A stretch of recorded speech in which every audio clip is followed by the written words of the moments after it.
जब से प्रधानमंत्री नरेंद्र मोदी जी आए हैं इस देश में, डेवलपमेंट रोककर डेवलपमेंट खत्म हो गया। आज हमारे मुख्यमंत्री जी जो कर रहे हैं वो उनसे भयभीत है नरेंद्र मोदी। अच्छा।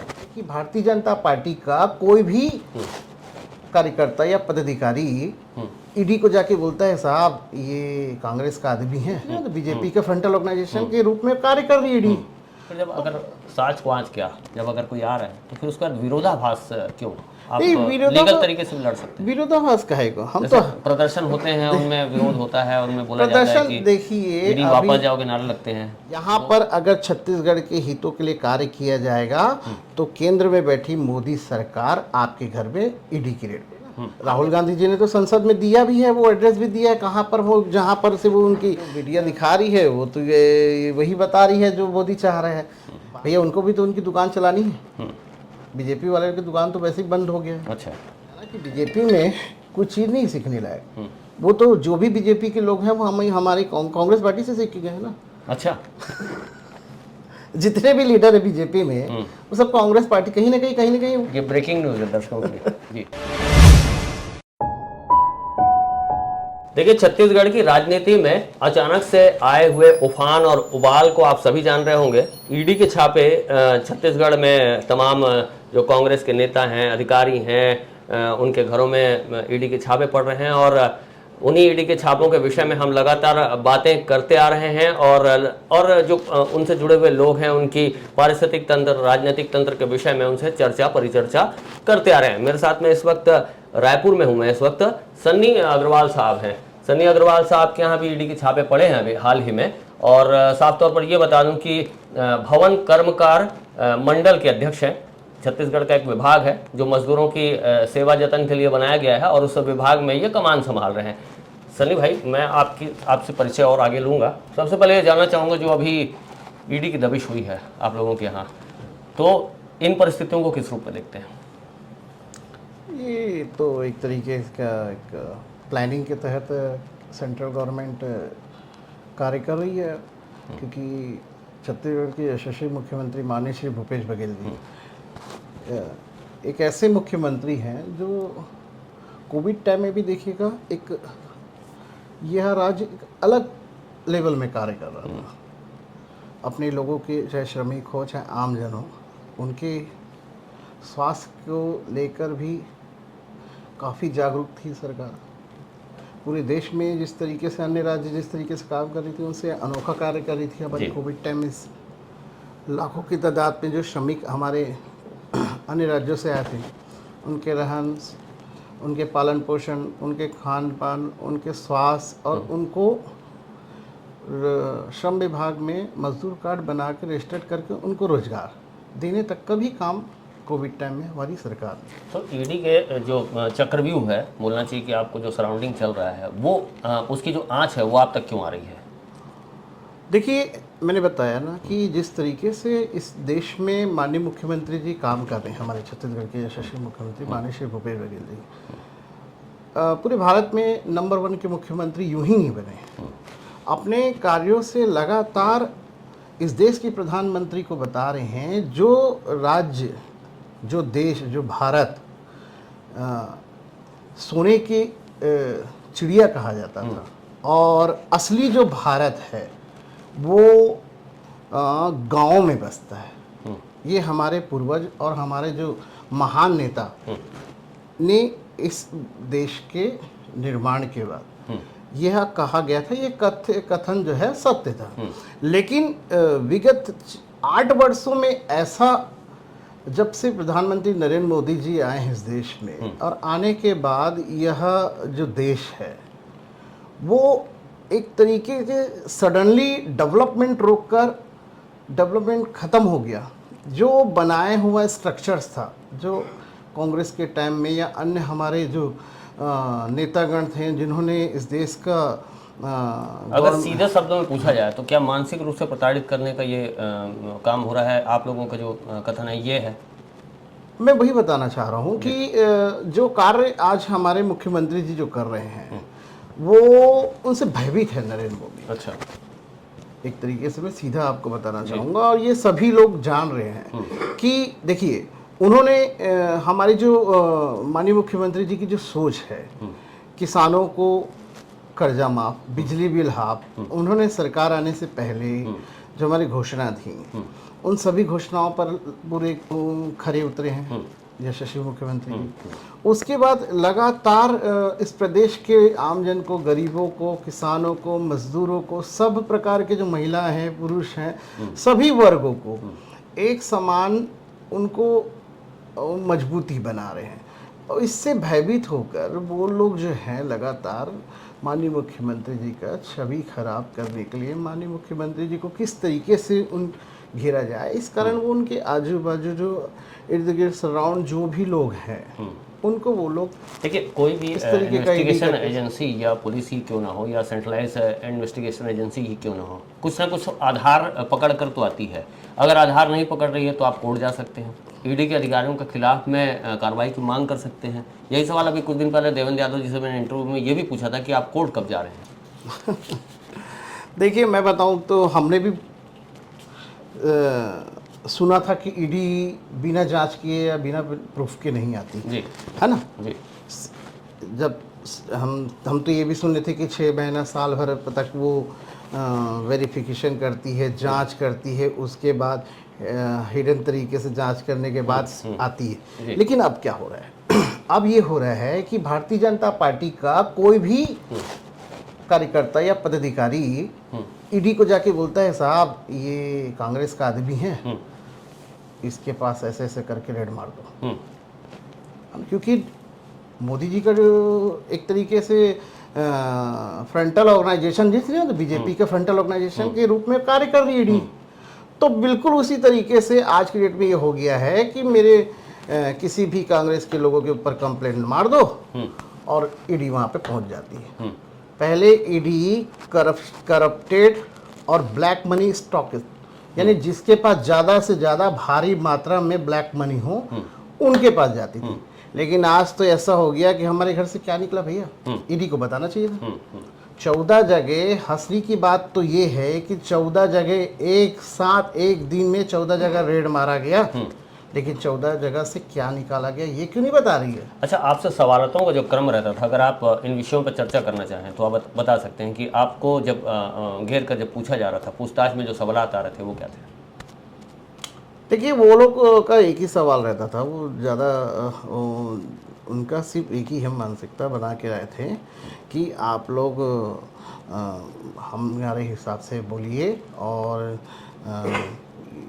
कहीं ना कहीं करप्शन की ओर जो है ना वो लोग, यानी कि ब्लैक मनी रखे हो या माइनिंग वाइनिंग, ये सब चीज़ें वो चाहते थे। लेकिन जो चीज़ है नहीं, जो चीज़ सत्य नहीं है, उसके बारे में हम क्यों बोले। जैसे एक चीज़ और आती है, जैसे आपके यहाँ भूपेश बघेल जी भी कहते हैं कि ईडी का टॉर्चर सेल होता है, टॉर्चर लेवल बहुत हाई लेवल पे, हाई पिच पे करते हैं। तो क्या टॉर्चर करके आपको मानसिक रूप से 38 घंटे अगर किसी को सोने नहीं दिया तो ये टॉर्चर नहीं है तो क्या है। मेरे घर में सबसे लंबी पूछताछ की गई और लंबी पूछताछ की हो, ठीक है, चलो ठीक है। आप मुझे सोने नहीं दिए वो भी ठीक है, चलो। लेकिन आप ये तो बताओ क्या मानसिकता से, क्या प्लानिंग से आप आए थे, वो पब्लिक को बताओ तो प्रेस कॉन्फ्रेंस के माध्यम से। ईडी अगर मेरे यहाँ 38 घंटे पूछताछ की गई, मेरे को सोने नहीं दिया गया, लगातार मेरे घर में फिर जो है मेरे, फिर उसके बाद मेरे एक और निवास, पुराने वाले निवास में गई, फिर उसके बाद आप मेरे हेड ऑफिस गए, मिला क्या आपको? जैसे आपने बताया कि माइनिंग के विषय में सवाल किए जा रहे थे, तो क्या आपका कोई माइनिंग का काम है या इनडायरेक्ट कोई काम हो? वही तो मैं बताना चाह रहा हूं। रिश्तेदार आपके नाते रिश्तेदार कोई करते हो? देखिए, ये वो वाला बात कहावत हो गई है कि वो बोलते हैं ना कि कौवा कान ले गया, तो ये भैया कौवा के पीछे दौड़ रहे हैं। अच्छा, है ना, तो कान चेक कर ही नहीं रहे भैया। मैं श्रमिक डिपार्टमेंट में हूँ और मैं आज से नहीं, विगत 16 वर्षों से ट्रेड यूनियन से जुड़ा हुआ हूँ। मुझे कब आप पता तो करिए मैं कौन से माइनिंग में इन्वॉल्व हूँ, है? आप प्रूफ तो कर दीजिए। भूपेश बघेल जी के करीबी हैं इसलिए ऐसा कुछ हो रहा है। वही मैं बताना चाह रहा हूँ, इनका मानसिकता यही है कि कैसे करके माननीय मुख्यमंत्री जी के लोगों को तोड़े, उनको कैसे दागदार साबित हो, उसको चलते हुए फिर माननीय मुख्यमंत्री जी को वो कोशिश करें, लेकिन वो दूर है भैया। जैसे अधिकारी जो गिरफ्त में आए हैं, जो भी जिन अधिकारियों पर भी कार्रवाई हुई है, उनमें क्या ऐसा मतलब जैसे जो बाहर से फीडबैक मिलता है कि उन अधिकारियों ने कुछ कुछ राज बताए हैं या फिर कुछ कुछ राज सामने रखे हैं, उन तथ्यों को उनकी ग्रिपिंग लेकर जो बाकी जो कनेक्टिविटी है उसको जोड़ा जा रहा है? आपको पता है पिछले 15 जो पिछले जब कांग्रेस की सरकार थी सेंट्रल में, कितने 10 सालों में कितने ईडी के मामले आए, है ना? ज़्यादा से ज़्यादा 1000-1200। ठीक है, अभी क्या मामले आए? 25,000 करीब। 25,000 में कितने इन लोग मामले में कार्रवाई ज़मीनी स्तर तक पहुँचे हैं? कितने को ब्लैक लिस्ट, कितने को करप्शन के चार्ज लगाए हैं? तो ये लोग क्या हो रहा है, गली गली घूम के इनके जो आका हैं नरेंद्र मोदी जी, वो उनको बोलते हैं कि कांग्रेसी हैं, इनको परेशान करो, और ये भूपेश बघेल जी के लोग हैं, इनको डिस्टर्ब करो, गांधी जी के अधिवेशन को रोको। राष्ट्रपिता महात्मा गांधी जी के विचार थे कि अगर आप सही हैं, सत्य की राह पर हैं, तो आपको कोई डिगा नहीं सकता, आपको कोई परास्त नहीं कर सकता। फिर जब अगर साच को आँच क्या, जब अगर कोई आ रहा है तो फिर उसका विरोधाभास क्यों? आप लीगल तरीके से भी लड़ सकते हैं। विरोधाभास काहे को? हम तो प्रदर्शन होते हैं, उनमें विरोध होता है, उनमें बोला जाता है कि देखिए ईडी वापस जाओ के नारे लगते हैं, गो बैक मोदी के नारे लगते हैं, गो बैक ईडी के नारे लगते हैं। ले बताइए, 14 जगह में ईडी रेड मारी है ना। हम तो हमारे यहाँ भी आप देखे होंगे कि हम तो बैंड बाजे के साथ उनका वो की, हमारे लोग। अच्छा, बैंड बजवाए थे आप? बैंड बाजा बजाए थे। अच्छा, क्या मिला कर? तो भैया ये तो हम लोगों ने अपने, देखिए आप, ये कांग्रेस पार्टी है, हम लोग गांधीवादी तरीके से रहते हैं, हमारी जो कार्य है वो गांधीवादी तरीके से कार्य करते हैं। घर के बाहर हम लोग, हमारे भाई लोग थे, हमारे जो समर्थक थे, वो लोग चटाई बिछाकर बाहर अपने बाहर उन लोग जो है कार्य अपना कर रहे थे, लेकिन कभी किसी को, ईडी को या ईडी के अधिकारियों को या सुरक्षा बल को हाथापाई या उज्जत वाली बात तो नहीं सुनने में आई। अभी तक तो हम नहीं सुने। कई जगह नारे लगे, ईडी ऑफिस का घेराव, नारे तो लगते ही रहते हैं। ईडी ऑफिस का घेराव भी हुआ था रायपुर में। नहीं, वो तो कंटिन्यू, मैं खुद ही था वहाँ, 9 दिन तक चला वहाँ। गुस्सा क्यों? गुस्सा नहीं है, बिल्कुल गुस्सा नहीं। हम तो बाहर, ईडी के बाहर खड़े, भैया गुस्सा किस चीज का आएगा? हम तो ये बताना चाह रहे हैं आमजन को कि देखिए, यहाँ पर अगर छत्तीसगढ़ के हितों के लिए कार्य किया जाएगा तो केंद्र में बैठी मोदी सरकार आपके घर में ईडी की रेड, हम जैसे सामान्य कार्यकर्ताओं के यहाँ अगर ईडी की रेड पड़ रही है, तो ये देश में अन्य राज्यों में भी देखा जाए, जहाँ जहाँ कांग्रेस की सरकार है या जहाँ जहाँ कांग्रेस अगर मोदी या मोदी सरकार के लोगों को, हमारे नेता अगर घेरने की कोशिश करते हैं, तो उनके खिलाफ इस तरीके के षड्यंत्र नरेंद्र मोदी करते हैं। आज राहुल गांधी जी के निवास में देखिए, हमारे राष्ट्रीय नेता है भाई, हमारे राष्ट्रीय अध्यक्ष है, उनके घर में किस प्रकार से कल की उन्होंने बयान दिया ना, जम्मू कश्मीर में बयान दिया है कि अब वो जो पुलिस अधिकारी कह रहे हैं, वो ये कह रहे हैं कि जिन महिलाओं ने बयान दिया है, उन महिलाओं की इन्वेस्टिगेट करना तो जरूरी है कि वो महिलाएं अगर रेप की प्रताड़ना से गुजरी हैं, तो उनको किन्होंने रेप किया है, उनके बारे में जानकारी किन से लेंगे? भैया तो जांच करे ना। राहुल गांधी जी ने तो संसद में दिया भी है, वो एड्रेस भी दिया है, कहाँ पर वो, जहाँ पर से वो उनकी भारत जोड़ो यात्रा गुजरी थी, वो किस जगह पर वो जो बहन है वहाँ के मिली थी, उनसे चर्चा की थी, वो सब तो उनके पास वीडियो फुटेज के साथ है। तो फिर जांच वहां करे ना। एक आप किसी के घर भी, ये तो नोटिस दिया है पहले 2 बार? नहीं, नोटिस में आया नहीं है, 2 बार नोटिस दिया है, ये आया ही नहीं है। देखिए सडनली वहां पुलिस गया है, ये तो वही वाली बात हो गई ना कि मीडिया तो उनके साथ बिकी हुई है भैया। मीडिया तो वही दिखाती है। मीडिया तो हम आपके पास भी आए, आपका पक्ष लेने आए हैं। अभी तो हम मोदी मीडिया नहीं है, मोदी मीडिया नहीं है, हम आपका पक्ष लेने आए, आपसे सवाल भी कर रहे हैं। नहीं, मीडिया तो आज किस तरीके से मीडिया कार्य कर रही है, मेरे से ज्यादा आप भी जान रहे हैं। जी, है ना, दर्द आपको नहीं, आपका मंच है, आप बोल सकते हैं, बिल्कुल आपका अधिकार है। मैं आपसे सवाल कर सकता हूँ, आप भी मुझसे कड़े सवाल कर सकते हैं जी। तो जिस प्रकार से जो मीडिया दिखा रही है वो तो ये वही बता रही है जो मोदी चाह रहे हैं। बात ये है कि सडनली आप किसी नेता के घर में जाते हो, पुलिस फोर्स चले जाती है, जैसे सुबह सुबह मेरे यहाँ 5 बजे करीब आ गई थी। तो आप क्या कहना चाह रहे हो? आप सिर्फ एक ही आपका मानसिकता है कि कैसे आप भूपेश बघेल जी और उनकी टीम को घेरे, लेकिन उनको ये नहीं मालूम है कि 4 साल ये श्रमिक और किसानों के मुखिया बैठे हैं इस प्रदेश में।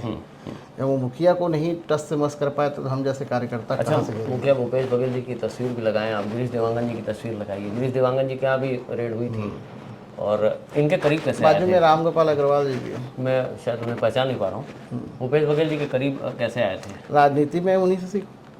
नहीं मतलब कैसे, वो हादसा या इंसिडेंस, हादसा तो नहीं बोलूँगा, एक मेल मिलाप के दौर को हादसा नहीं कहना चाहिए, गलत शब्द है। देखिए कैसे हम देखिए एक वो कहावत मैं बताया चाहता हूँ वाकया। कि शेर के साथ शेर जुड़ता है। अच्छा, आप शेर हैं? मैं बता रहा हूँ ना, अच्छा, वो हमेशा गरीबों और हितों मजदूरों के लिए लड़ने वाले व्यक्ति, हाँ। उस सोच वाले व्यक्ति के साथ, क्योंकि मेरी भी सोच वही, तो मैंने उस व्यक्ति के साथ जुड़ना पसंद किया जो गरीबों और मजदूरों के हित के लिए लड़ते हैं, और वो लड़ने वाले व्यक्ति हैं। सिंगल नेता है कांग्रेस पार्टी में छत्तीसगढ़ में, सिंगल ने और कोई नहीं लड़ रहा है? नहीं, मुझे तो मैं तो माननीय मुख्यमंत्री जी को देखा हूँ भैया लड़ते हुए। इनके सेकंड इन कमांड में, मतलब जो पायदान पे दूसरे क्रम तीसरे क्रम में भी कोई नेता होंगे जिनको आदर्श लेते होंगे, आदर्श मानते होंगे? देखिए आदर्श तो पूरी कांग्रेस पार्टी ही मेरी। नहीं, एक वरीयता क्रम होता है, लेकिन बल्लेबाजी का क्रम रहता है तो उसमें एक सीनियर जो प्लेयर रहता है वो उतरता है बल्लेबाजी में, ओपनर रहता है, उसके बाद सेकंड में रहता है, फिर तीसरे नंबर पे हो सकता है विराट कोहली को उतार दें, इस तरह से चलता है। तो एक पब्लिक मांग भी है और एक टीम की दरकार भी है, टीम की वो भी है। मेरी सोच फर्स्ट एंड लास्ट, और मेरी फेवरेट भी फर्स्ट एंड लास्ट माननीय मुख्यमंत्री भूपेश बघेल जी। मान लीजिए इनका टिकट कट गया तो टिकट कटे या कट ना कटे मेरे कुछ से कोई मतलब नहीं, मेरे लिए तो वो लड़ने वाले व्यक्ति हैं। मुख्यमंत्री तो इन्हीं को चाहेंगे ना आप? हैं? मुख्यमंत्री इन्हीं को मुख्यमंत्री तो यही बनेंगे। यही बनेंगे? हाँ, अभी पहले से आप लोग को इतना विश्वास? क्योंकि इन्हीं के फेस पे सरकार दोबारा आएगी। अच्छा, फेस मतलब अब योजनाएं तो सुनते रहते हैं हम लोग, बैनर पोस्टर में भी देखते हैं, योजनाओं के बारे में चर्चा भी होती है, गोबर भी खरीद रहे हैं, धान का समर्थन मूल्य भी बढ़ा रहे हैं। कई जगहों पे आवाज़ें क्यों आती हैं ऐसी कि हमें नहीं मिलता है, हमें तकलीफ है, हमें परेशानी है। तकलीफ अभी जब योजनाएं सबके लिए सेम है, किसानों के लिए योजनाएं सेम है, तो एक किसान बोलता है मैं बहुत खुश हूँ, एक किसान क्यों ऐसा पीड़ा जाहिर करता है कि मेरे को कुछ नहीं मिला? दूसरा किसान बीजेपी वाला लेके आता होगा ना।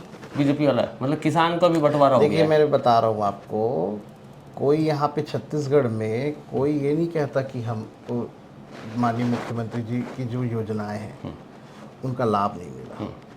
सभी वर्ग यहाँ पर संतुष्ट और खुश हैं। क्या होता है कि भैया उनको भी तो उनकी दुकान चलानी है, बीजेपी वाले की दुकान तो वैसे ही बंद हो गया है। अच्छा, तो वो क्या करते हैं, किसी न किसी को खरीद के या फिर किसी को किसी रिक्वेस्ट करके ले लाते कि भैया चलो बोल दो यार। नहीं जैसे अभी मैं बताऊंगा, मैं ट्रेड यूनियन वाला नहीं। अच्छा जी, अभी जितने भी जो आंदोलन चलते हैं उसमें यूनियन द्वारा उनको रिक्वेस्ट किया जाता है ना, और वो लोग जो बीजेपी माइंडसेट वाले जो व्यक्ति हैं वो लोग 20-25 लोगों को जाके वहाँ पे धरना दिलाते हैं। अच्छा, है ना, पूरे संगठन, पूरा जो उनका यूनियन होता है वो साथ में नहीं आती, क्योंकि सभी आज देखिए आंगनबाड़ी का एक एक व्यक्ति आज माननीय मुख्यमंत्री जी के, अभी पूरी हुई मांग उनकी। सुनिए ना मेरी बात, पहले भी ये नहीं जाना चाहते थे क्योंकि उनको विश्वास था कि माननीय मुख्यमंत्री जी ने जो वादा किया वो पूरा करेंगे।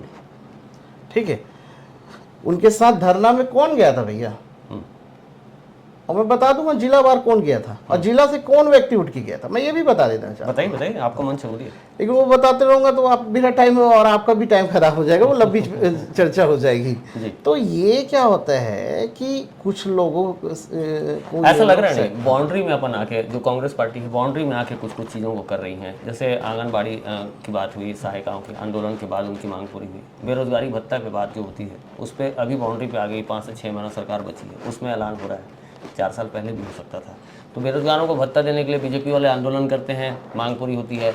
आंगनबाड़ी वाले कार्यकर्ता आंदोलन करते हैं, उनकी कुछ मांगों को पूरा कर दिया जाता है बजट के तीसरे सेशन में। देखिए मैं बता रहा हूँ आपको कि हर बार माननीय मुख्यमंत्री जी हर बजट में नई नई सौगात देते हैं। आप ये बाउंड्री वाली बात जो है ना, ये गलत है। नहीं, समय सीमा लास्ट आ गई। नहीं नहीं, ये गलत है। हर बार देखिए, मैं तो हर साल मैं उनका कार्यक्रम हर जब मैं उनका कार्यक्रम करवाया हूँ, चाहे वो मई दिवस में हो तब वो नई सौगात दिए हैं, चाहे वो नव वर्ष की शुरुआत वो श्रमिकों के साथ करते हैं तब वो नई नई योजना दिए हैं।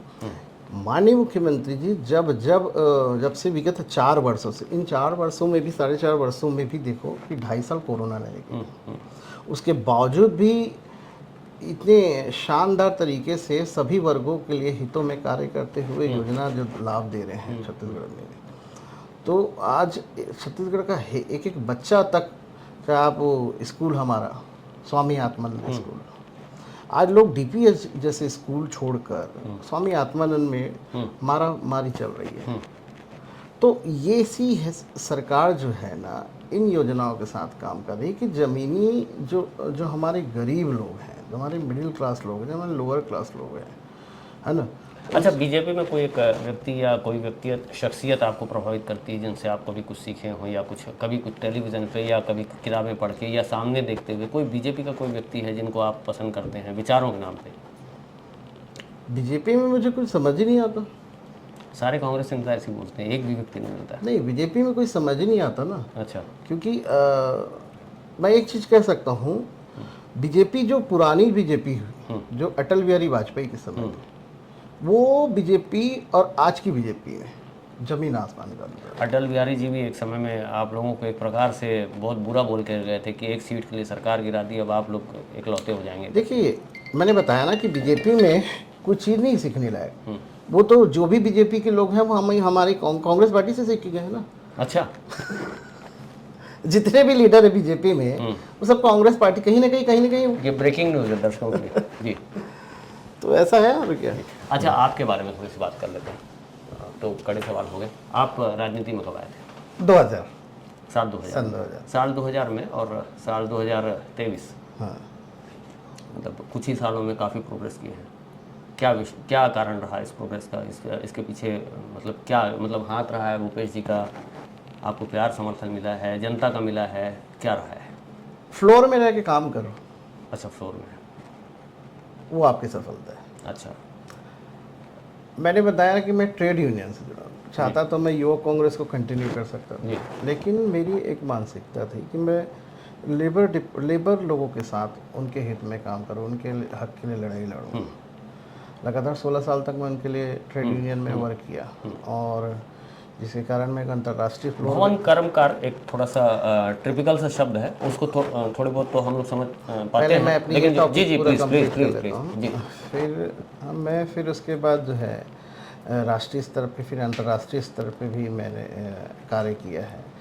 तो जो मैंने काम किया, और माननीय मुख्यमंत्री जी जब प्रदेश अध्यक्ष बने, और दोनों कार्यकाल पे मैंने जो है बतौर सचिव और अतिरिक्त प्रभार के साथ मुझे जिम्मेदारी माननीय मुख्यमंत्री जी ने दोनों कार्यकाल में दी गई, और लगातार श्रमिकों के लिए कार्य कर रहा हूँ।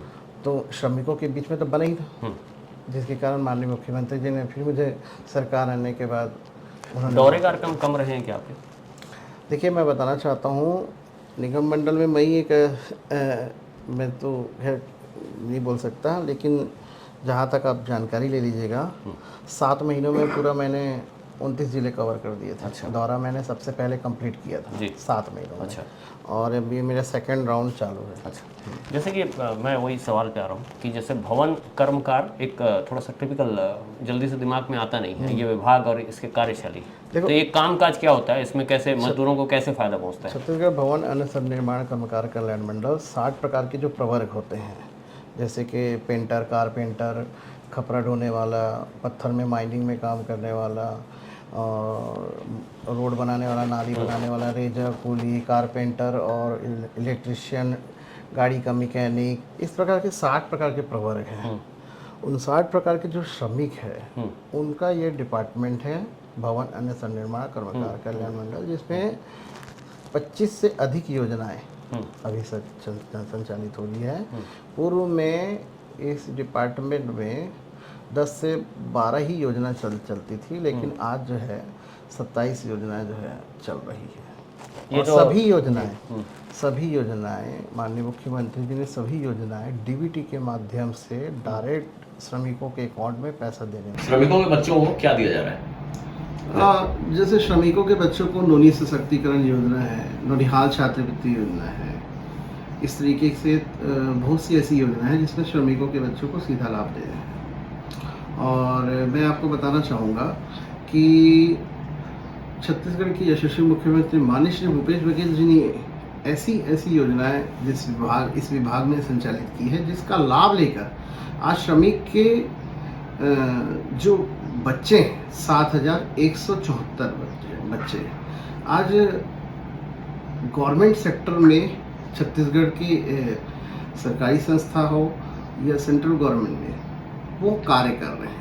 ये एक बहुत बड़ी बात है कि 7,174 श्रमिकों के बच्चे आज गवर्नमेंट जॉब लगे हैं। ये हम सब के लिए एक गर्व की भी बात है कि हमारी सरकार ने जो योजनाएं हमारे विभाग में संचालित की है माननीय मुख्यमंत्री जी द्वारा, आज वो धरातल में है, जिसका लाभ सीधा आज श्रमिकों को ले रहे हैं और उनका लाभ उनको मिल रहा है।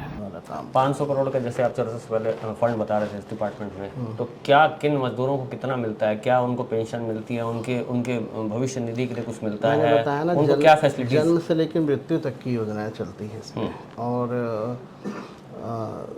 जैसे कि बच्चों के नौनिहाल छात्रवृत्ति योजना, फिर मेधावी छात्रवृत्ति योजना, मिनी माता महतारी जतन योजना, दीदी ई रिक्शा योजना, नोनी सशक्तिकरण योजना, सियान सहायता योजना, और ऐसे क्या आप दिल पे हाथ रख के कह सकते हैं कि छत्तीसगढ़ में जितने कर्मकार हैं उनकी जो मांग है वो पूरी हो गई है? दिल में क्या है, तो मैं आंखों में आंख डाल के मजदूरों के कई मजदूर हैं जो अभी भी हैं, परेशान हैं। मैं आपको बोल रहा हूँ, मैं प्रैक्टिकल इंसान। जी, आप मीडिया वाले, जी, आप श्रमिकों के बीच में जाइए, आपको पता चल जाएगा कि पहले और अब में क्या अंतर है। बिल्कुल वाजिब बात है, ये भी पड़ताल करेंगे। आप कह रहे हैं तो बिल्कुल पड़ताल करेंगे। मैंने कह रहा हूँ ना, पहले क्या हुआ करता था भैया, मैं बता रहा हूँ आपको कि पहले बीजेपी के टाइम में वो योजना संचालित की जाती थी जिसमें साइकिल सिलाई मशीन, जिसमें कमीशन हुआ करता था, 30% का कमीशन होता है। अच्छा। मैं हर चैनल, हर जगह, हर मंच में बोलता हूँ।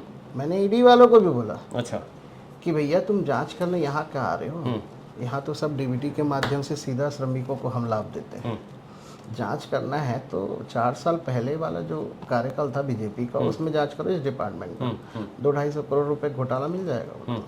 तो साइकिल सिलाई मशीन, मतलब पूर्व के जो सरकार रही है, सत्ता रही है, उन्होंने घोटाला किया। हाँ, जो बीजेपी के टाइम में जो रावण सिंह के शासन में इसी विभाग में 250 करोड़ का घोटाला हुआ था। और जांच करो, उसकी जांच करो। नहीं है डॉक्यूमेंट, मैं दे रहा हूँ। तो लेके गए कि नहीं वो लोग? हाँ, मैंने दे दिया है उनको। लेके गए हैं? नहीं, मैंने कुछ उनको बता दिया, बाकी चीज़ें मतलब ब्रीफ केस में फाइलें गई हैं कि नहीं? नहीं, मैं लिख के रखे हैं, नोट करके रखे हैं। कार्रवाई करेंगे बोल रहे हैं? नहीं करेंगे ना। नहीं करेंगे? वो कहाँ करेंगे जी? और मुंह पे क्या बोलते हैं, करेंगे कि नहीं करेंगे? कागज तो ले गए, एक मुस्कान छोड़ते हैं। मुस्कान छोड़ते हैं।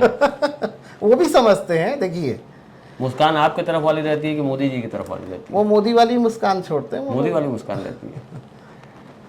तो इस तरह से ये हमारे साथ में भाई साहब बात कर रहे थे, सन्नी अग्रवाल जी। सन्नी अग्रवाल जी अभी हाल फिलहाल में ही ईडी के छापों के बाद से काफ़ी हाईलाइटेड हुए, और हालांकि उन्होंने हमारे सारे तीखे और कड़े सवालों का बखूबी जवाब दिया। आशा करता हूँ हमारी ये बातचीत आपको अच्छी लगी होगी। हम सन्नी अग्रवाल जी से भी ये ईश्वर से गुजारिश करते हैं कि आपका भविष्य अच्छा हो, सुंदर हो, और अगर आपके दामन में कोई छींटे नहीं है तो आप इस जांच प्रक्रिया से बेदाग बचकर आ जाएं। तो इस तरह की बातचीत आपको कैसी लग रही है, इनमें जो विचार हैं आपके कमेंट बॉक्स में रखिएगा। चैनल हमारा है केपी न्यूज़, उसको सब्सक्राइब करना ना भूलें। न्यू वीडियोस के अपडेट पाने के लिए सब्सक्राइब करें केपी न्यूज़ को और बेल आइकन को दबाएं।